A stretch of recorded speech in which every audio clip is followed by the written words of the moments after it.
पहले आते ही ये बिहार का नया दस्तूर सामने दिख रहा है हमें। राजीव रंजन जी, आज आपके मंत्री हैं जमा खान, वो अल्पसंख्यक संवाद कार्यक्रम में नीतीश कुमार वहां पहुंचे, उनको इस्लामी टोपी पहनाना चाह रहे थे, उल्टा टोपी उन्हें ही पहना दी नीतीश कुमार ने। अब इस नए दस्तूर में टोपी नामंजूर होने लगी है आपको और नीतीश कुमार को।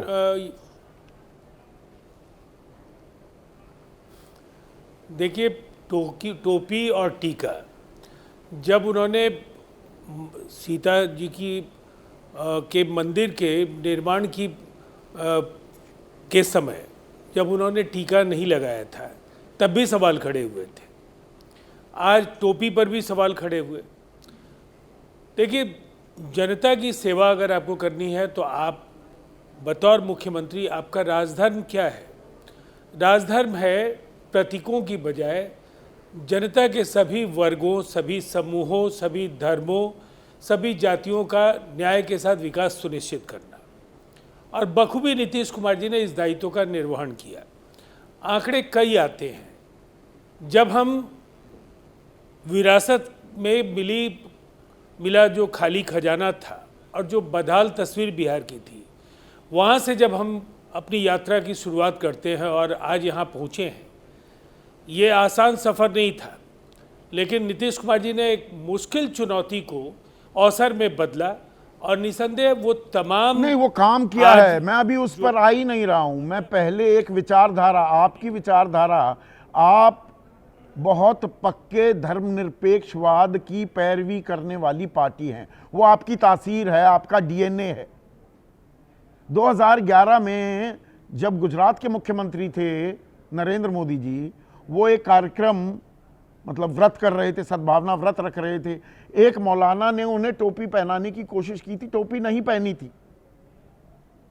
उस वक्त भी आप लोगों ने प्रतिक्रियाएं दी थी, जेडीयू को ये नागवार गुजरा था कि ऐसे नहीं होना चाहिए। अब आरजेडी कह रही है आप एक धर्म विशेष का अपमान कर रहे हैं और आप तो आरएसएस और बीजेपी के रंग में रंग गए, उनकी बोली बोलने लगे हैं, उनकी तरह चलन करने लगे। देखिए, सबसे पहली बात तो है कि अब हर सवाल में कुछ न कुछ ढूंढने के पीछे, अगर आपको ये पता है कि आपकी वापसी नहीं हो रही है, तो आप हर दिन कोई ना कोई व्यक्तिगत आरोप मढ़ते रहेंगे। लेकिन बड़ा सवाल क्या है? उन्होंने तो माँ सीता के मंदिर के भव्य निर्माण के पूजन के अवसर पर, जब बाजाबता उनको टीका लगाया जा रहा था, उन्होंने उसका टीका भी नहीं लगाया था। आज उन्होंने टोपी, ये स्नेह का एक बंधन है, उन्होंने जमा खान को वो टोपी पहनाई, तो एक तरह से उन्होंने जमा खान को जो स्नेह और आदर दिया, उसकी अभिव्यक्ति भी इससे होती है।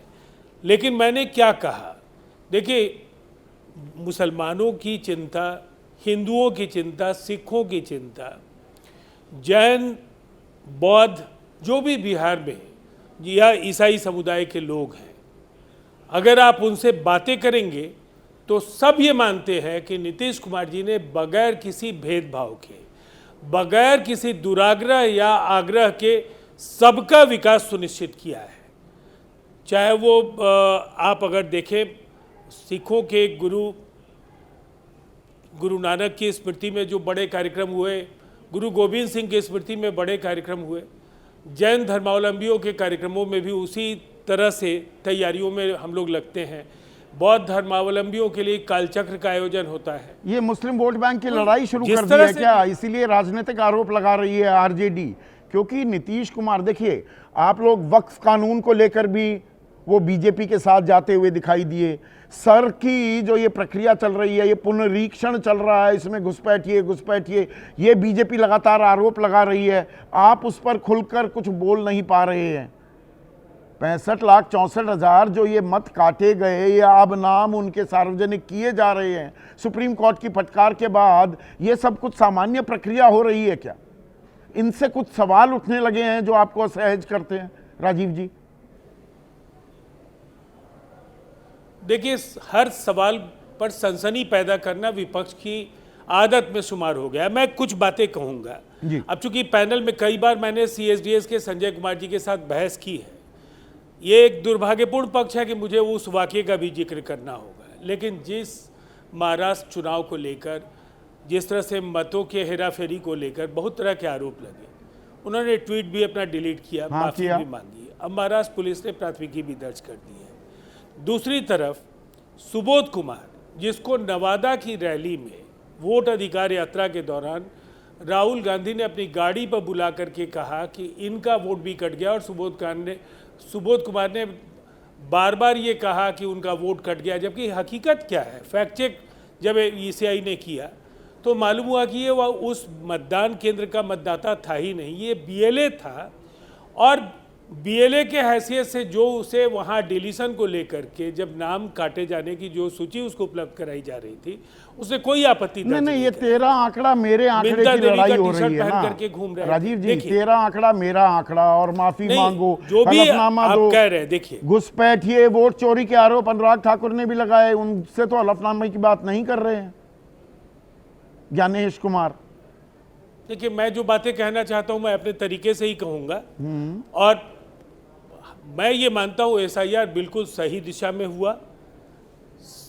आज 7 करोड़ 24 लाख सोची समझी रणनीति के तहत विपक्ष कह रहा है मुसलमानों के वोट काटने की साजिश है ये। देखिए, एक बात तो है ना कि अब आप जिलावार आंकड़े देख लीजिए, और जिन्हें अल्पसंख्यक बहुल जिले लोग मानते हैं, उन जिलों में मतदाता उस तरह नहीं कटे जो बाकी जिलों में कटे। सबसे ज़्यादा मतदाताओं के नाम अगर नहीं है वो पटना जिला है, और सबसे कम जहां नाम कटे वो शिवहर। तो ये अनर्गल आरोप लगा रहे हैं। पर एक चीज तेजस्वी यादव ने तो साफ कह दिया, मैं हूं ना, मैं हूं चेहरा। NDA का चेहरा नीतीश कुमार ही है। नीतीश कुमार ही मुख्यमंत्री होंगे सरकार अगर आपकी फिर से बनती है। इसमें दो राय कहाँ है? बीजेपी खुलकर कह क्यों नहीं रही कि वही मुख्यमंत्री के चेहरा है, वही मुख्यमंत्री होंगे? बनाई गई है, मैं वही बोल रहा हूं। बिल्कुल, मैं जनता दल यूनाइटेड के राष्ट्रीय प्रवक्ता और NDA के एक नेता के तौर पर सार्वजनिक तौर पर आपके इस कार्यक्रम में कह रहा हूं, नीतीश कुमार जी के नेतृत्व में चुनाव लड़ेंगे, सरकार की अगुवाई भी वही करेंगे, वही 2025 से 30 फिर से नीतीश। और इसीलिए 14 टीमें NDA के 5 घटक दलों की बनी है, जिसमें 7 वरिष्ठ नेता बिहार के विधानसभा क्षेत्रों में। तो नीतीश कुमार ही मुख्यमंत्री बनेंगे, आपकी सरकार बनी तो 100 सीट से कम पर आप तैयार तो नहीं होंगे। 100 सीट पे लड़ेंगे ना आप, जो पिछली बार वाला फॉर्मूला था 103 101। देखिए, एक बात बिल्कुल साफ है संदीप जी, सीट शेयरिंग की औपचारिक प्रक्रिया भी शुरू ही नहीं हुई है, और इसीलिए किसी भी संख्या की पुष्टि करना अभी हमारे लिए संभव नहीं है, इसलिए कि जिसकी एक औपचारिक शुरुआत पर लड़ेगी उससे 1-2 ऊपर 1-2 नीचे, बस उतना ही फर्क होगा ना। हमारे यहाँ कोई असमंजस नहीं होगा, नहीं है कोई असमंजस। और आप देख सकते हैं लोकसभा या 2020 के चुनाव में कोई असमंजस नहीं होगा। चलिए, कोई असमंजस आपके बीच नहीं है। पर